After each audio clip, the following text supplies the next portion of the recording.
I'm Judy Stiles. Thank you for joining us this week on Newsmakers. This week we're focusing on Missouri Southern State University, and a common experience shared by freshman students is a common reader, the book Bliss. And this week we have the author of the book visiting us as he's at Missouri Southern State University, Livaneli. Thank you very much for being here today. Thank you. Thank you for having me. Common readers, all students get to share it, and it ties into Turkey, which was our theme semester.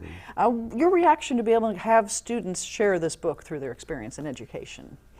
It's wonderful here. I mean, thank you for the MSSU inviting me here.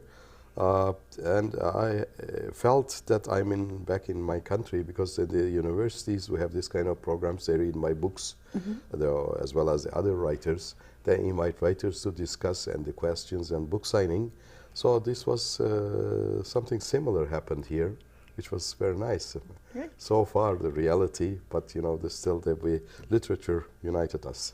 So you were able to share with the students while you've been here on campus not only the book but your background, and you have quite an extensive background. We'll share some for the audience who have, maybe they weren't at your presentation, but as well as being an author and writing much, you also are involved in music, and you have tell us a little bit briefly about your interests that you have. It's very difficult to talk about myself. And before starting this, I would like to thank to Mr. Chad Stabbins. I mean, he found my book and me, and then invited me here, and so that he made everything possible here. It was very nice. And I'm from Turkey, from Ankara. I grew up in Ankara, the capital of Turkey. My father was a judge, and afterward he became the president of Supreme Court. But despite that, I suffered a lot during the military periods, because Turkey has political turmoils frequently. So one of these military coups, I mean, they put me in jail, some other intellectuals. And then I left the country after that period. I lived 5 years in Stockholm. I studied in Stockholm, philosophy and music, and 3 years in Paris, and in Germany, Athens, and sometimes in New York. So I have a kind of a cosmopolitan life, but which I love. I mean, I don't look to the world from one angle. I mean, or religious or national identity. I mean, I try to humanistic values are more important for me. And so I wrote some poems about the martyrs who were being murdered by the army. And these songs became very popular. It became the voice of the resistance. So then, since then, I wrote a lot of songs, because I was influenced by Bob Dylan, this kind of songwriters, you know, poets, songwriters, yes. So then I did more or less the same style. And this is now, all these songs are now the part of the heritage of Turkey. I mean, people all sing by heart. And so I went back to Turkey at '84. But I was writing my books that time. Music and literature went together, and I focused more on literature. And I published 10 novels, many essays, and essays on literature, and writing a new novel. And I'm also in UNESCO, and I was appointed as Goodwill Ambassador of UNESCO, United Nations Organization in Paris in '95. I'm working in a program called Culture of Peace, socially active. I don't know what to say. Wide variety, right. Well, we'll talk about some of those. I live in Istanbul. I have a daughter, and my wife is there as well. They are in New York now waiting for me. And this is your third university visit in the United States. You've been to 2 other universities for presentations like this. I think actually more. I was at Harvard 2 times, and Princeton, and Michigan, and Arkansas. But you enjoy the opportunity to meet with the students at those universities and visit with them face to face? Yeah. But there, when I was there, I mean, I was surrounded by Turkish students, because there were many, but there isn't one here. So you had the American perspective of our international students perhaps from here, tying that together. Well, I mentioned the book Bliss, and for the viewers who haven't had a chance to read it, it really ties a lot of the culture of Turkey into it, the different people who are involved as the main characters. You know, a brief synopsis, you have 3 main characters. Yes. And yeah, they represent different things. I mean, I didn't put them as a kind of a very schematical way. I mean, because our society is really mixed. So you cannot talk about one country in Turkey. I mean, there are a lot of countries, a lot of different levels of civilizations, different religions, different understandings. We are also a melting pot, as you are. And so I have one professor, Irfan Kurudal, studied at Harvard and went back to Istanbul. And then I started to write about him, about his midlife crisis, about his life, and with a little bit artificial, materialistic life. Then I thought maybe he's writing something on an essay on a girl from Eastern Anatolia, a simple country girl who has been raped and you know, condemned by death by her family because she's stained. Right. I mean, so her culture says that she's that is it. So then she entered the novel, and strongly she started to dominate the novel, and she ended up as the strongest person in the novel, the first protagonist. And in the movie, there is a movie based on this novel, and then you will tell me probably. And this is also the leading role. And now this is the novel of Maryam, the young girl.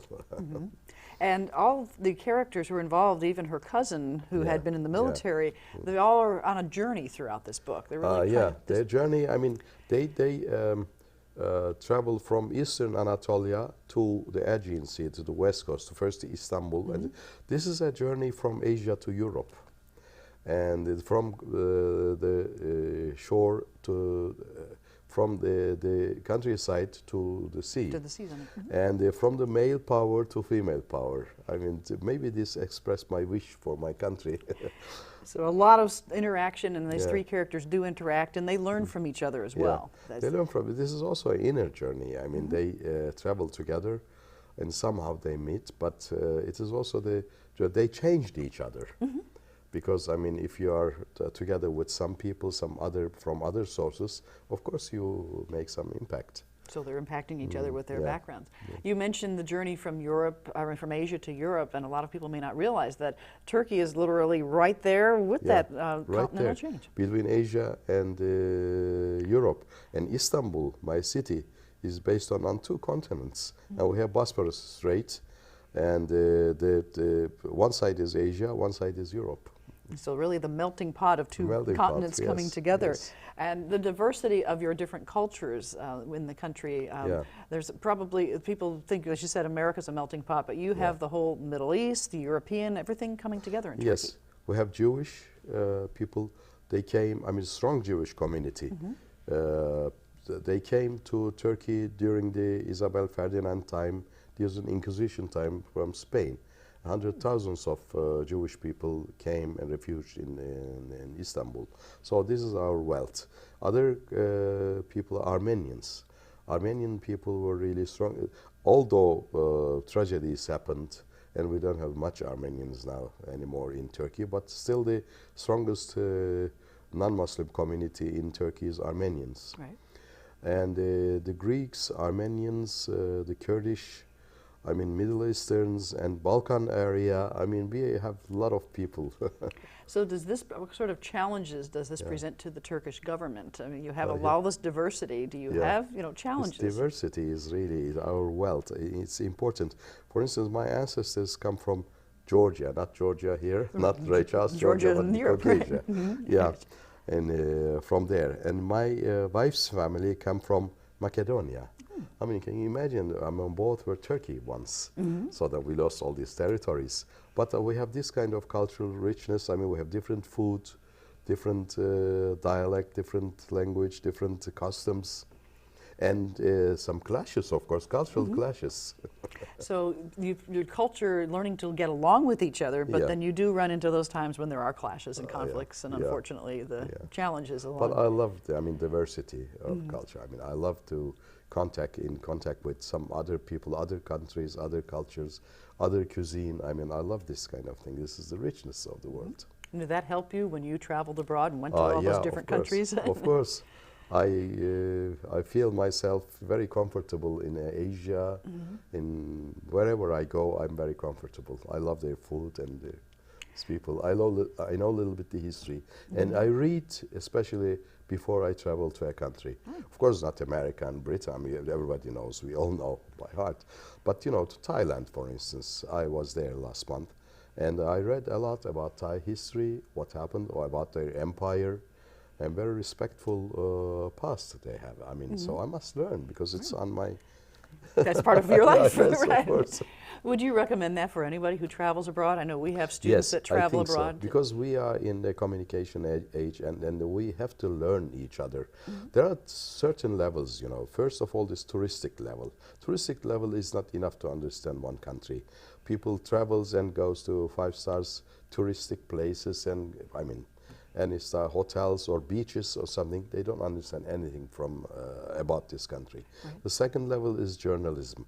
Journalism is very important to give the news and information, but it's still not enough because it's always dealing with the news. You cannot understand.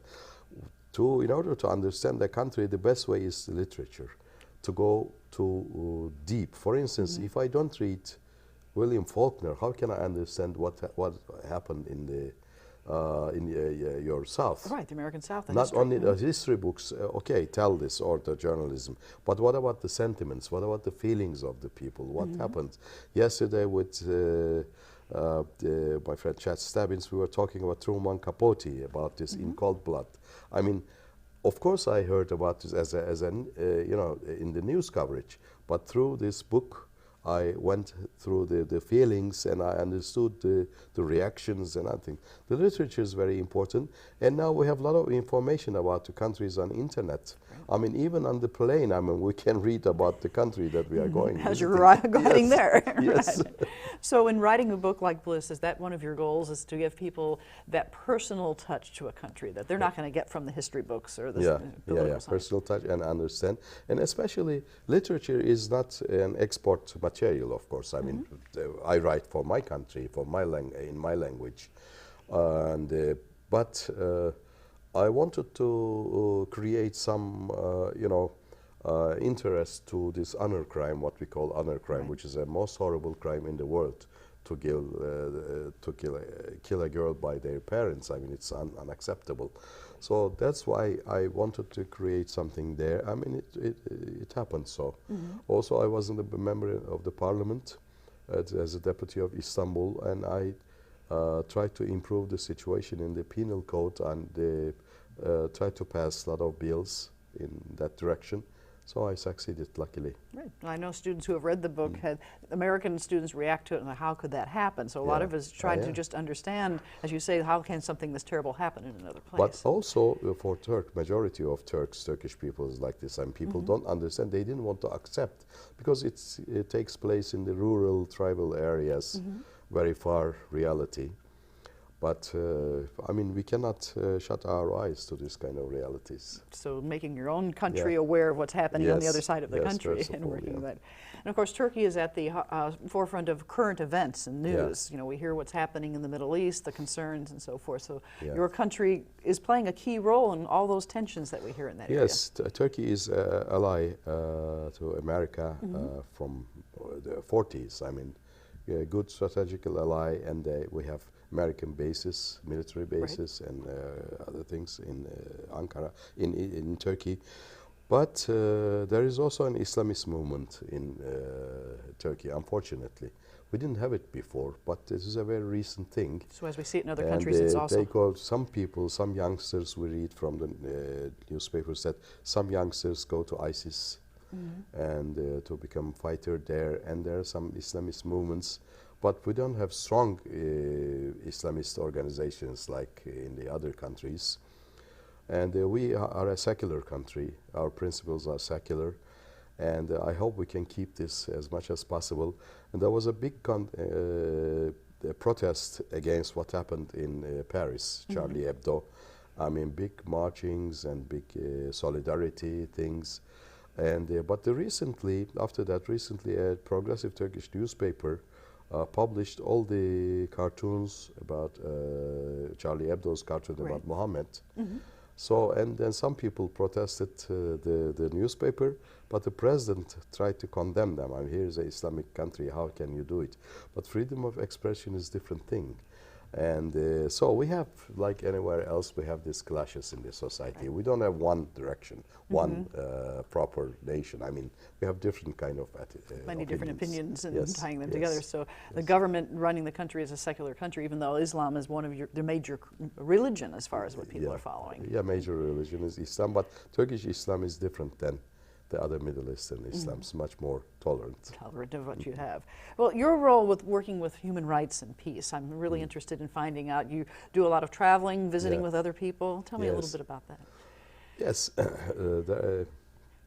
it's been many years now I'm working with UNESCO, and we did some important things. For instance, in the year 1998, I think, we organized a conference in Spain, in the Granada Alhambra Palace, which was kind of a symbol of the coexistence between Christian and Islams lived together in Andalusia at that time. We invited there Shimon Peres and Yasser Arafat. That time it was impossible. I mean, they talked about peace. I mean, we created nice atmosphere.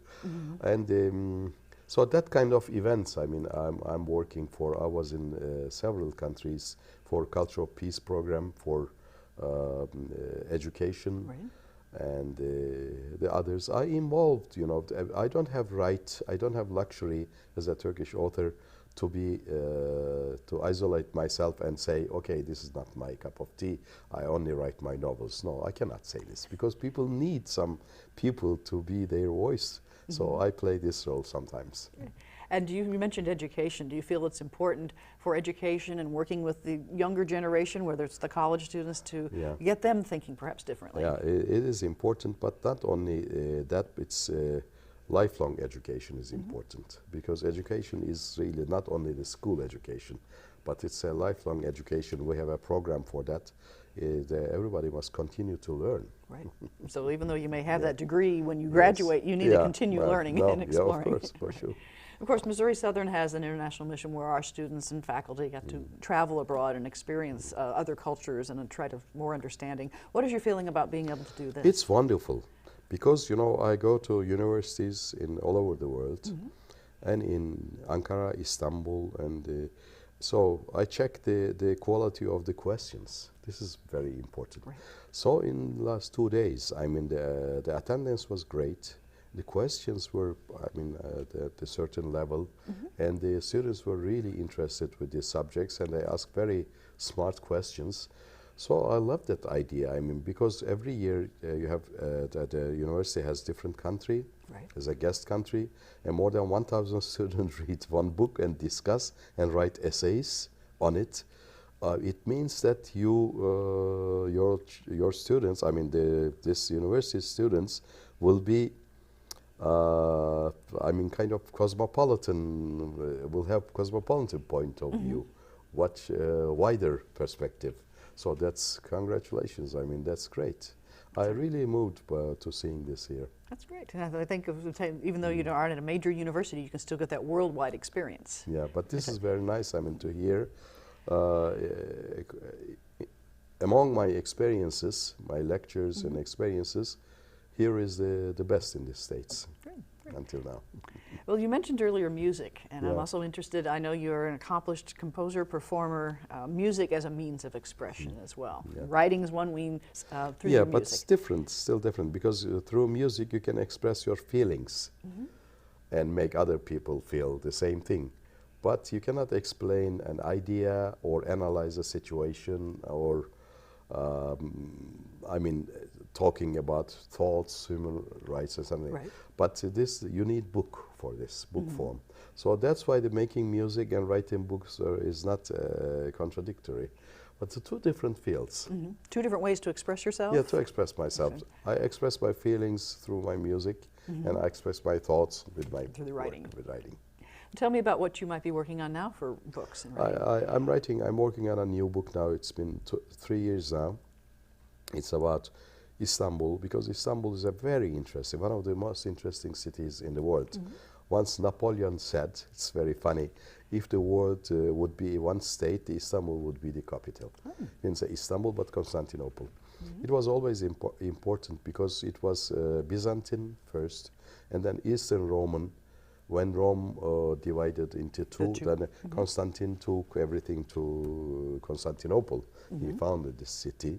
And then the Turks came, the Ottomans, 600 years, and now in Republican period.